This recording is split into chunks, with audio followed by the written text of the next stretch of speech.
يا أيها الذين آمنوا اركعوا واسجدوا واعبدوا ربكم وافعلوا الخير لعلكم تفلحون.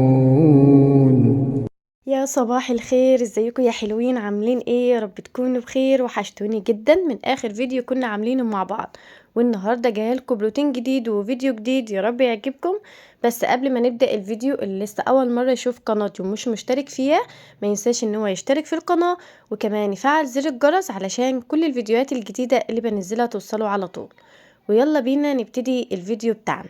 زي ما انتم شايفين الجو حلو جدا اليومين دول، يعني كان قبل كده بدأ كده بقاله كام يوم ببرد وكان في نسمة سقعة كده. بس اليومين دول الجو بدأ يحرر تاني، والجو الصراحة حلو. يعني انا بحب الجو اللي بيبقى وسط، يعني ولا هو برد قوي ولا هو حر.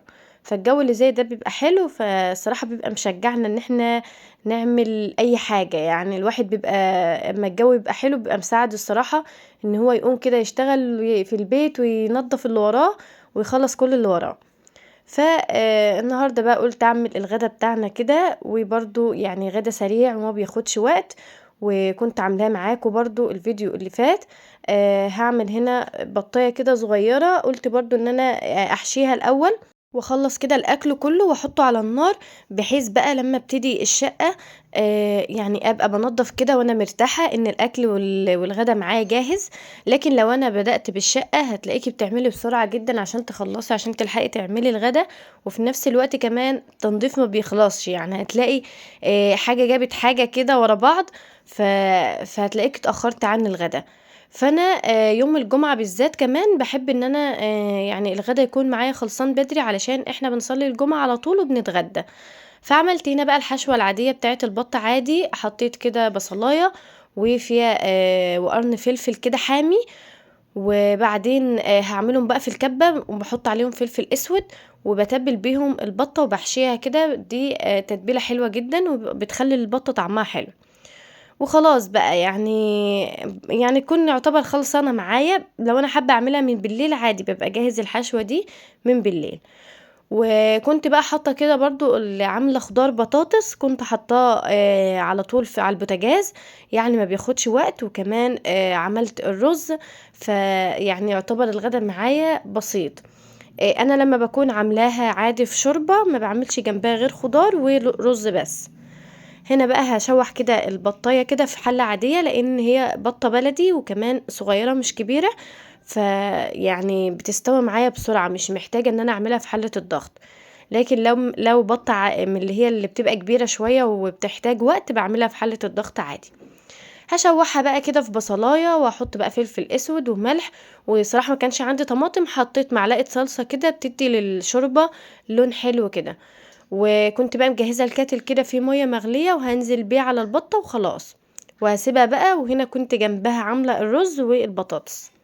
وهنا بقى قلت لحد ما تستوى كده كنت دخلت عملت شوية حاجات في الشقة، لان انا عندي كل خميس بعمل ترتيبات في الاسبوع، يعني كل اسبوع كده عندي يوم الخميس ده بنظف الشقة كلها. بكون غاسلة بقى الحمام ومنظفة الاوض وعاملة كل حاجة في الشقة، بحيث يجي علينا يوم الجمعة بيبقى يوم اجازة بقى، والواحد بيبقى حابب ان هو يرتاح ما يفضلش برضو ينظف كده في الشقة. فيعني على قد الغدا بس. فانا قلت بقى يعني اعمل الحاجات السريعه بقى، الاوضه مثلا برتبها كده على السريع، الصاله لو فيها حاجه بعملها، لكن الشقه كلها بتبقى معايا نظيفه. فلما لميت بقى كل الحاجات دي كانت خلاص بقى الاكل كده استوى معايا، فعملت بقى كفر كده، دهنت بيه البطه وحطيتها في الفرن.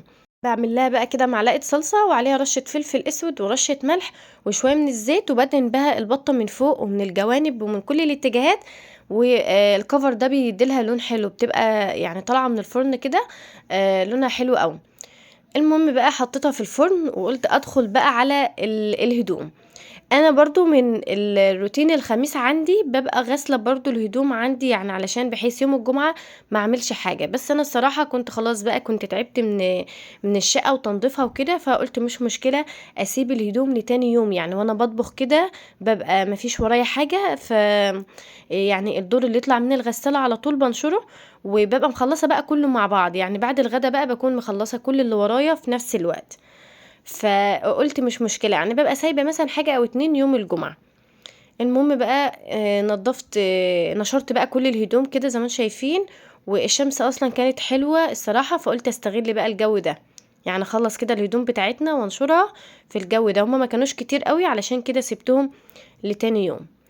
وهنا بقى كنت خلاص بقى البطة كده كانت طلعت من الفرن، وده كان لونها، وزي ما قلت لكم الكفر اللي بعمله ده بيديلها لون حلو قوي زي ما انتم شايفين، بيخليها يعني متحمرة كده وعاطية لون حلو قوي. وخلاص بقى عملت الغدا بتاعنا بقى هنا، البطاطس والرز وده كان الغدا بتاعنا. وايه رأيكم في الطواجن دي؟ انا مطلعاها جديد، يعني ببقى يعني احط فيها برضو خضار، شوربة بتنفع في الحاجات دي. هي ما بتدخلش الفرن الصراحة، لكن بتحط فيها زي الاطباق عادي، بس على شكل الطاجن كده، فبتدي شكل حلو.